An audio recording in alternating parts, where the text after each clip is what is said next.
Hey, I'm Brian Smith. I'm the head engineer here at Highlifter. Today I want to show you a new product we have for the KRX Kawasaki. We love the Kawasaki KRX. It's a great machine, but one of the complaints we've been getting has to do with the camber on the front.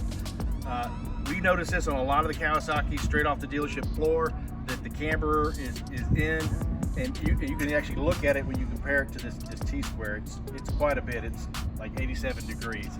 And so up until now, there's really been nothing you could do about it. You can complain about it, but there's no fix or adjustment for it. The camber issue, it's more of a cosmetic problem. It doesn't hurt anything, it doesn't cause any problems, but once you see it, it's really hard to unsee. Okay, so here's the solution for the camber problem. It's our new APEXX Arms for the Kawasaki KRX. They just came out, they're on the shelf now.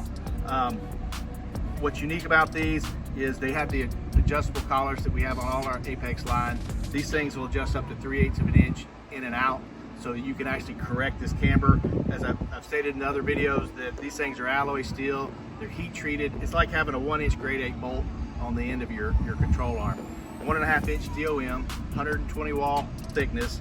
And if you look on the ends, in the upper and the lower, we actually use the same geometry from Kawasaki. We worked with the Kawasaki engineers, they shared some of their design with us, and so the ball joint mounts are the same as what they use in the Kawasaki OEM arm. So it's a high quality arm.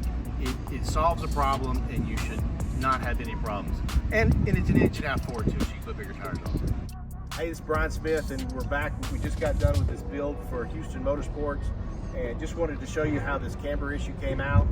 Like we talked about before, on this particular unit, we had like 3 degrees of camber.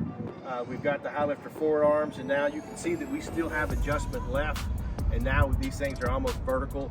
We like a little bit of camber towed in at the top, but we could have put negative camber if we wanted to. One more thing I wanted to point out on these Highlifter control arms is if you didn't know better, you might think they were factory arms, because the way the ball joint brackets we use are just like the factory OEM ball joint brackets. It's got the Highlifter APEXX forward arms, it's got the Highlifter 5-inch lift kit, it's got the Highlifter XComp 3515 tires, and the Highlifter beadlock wheels. Just one more shout out to Houston Motorsports, and thank you for letting us do builds like this. We look forward to doing more in the future.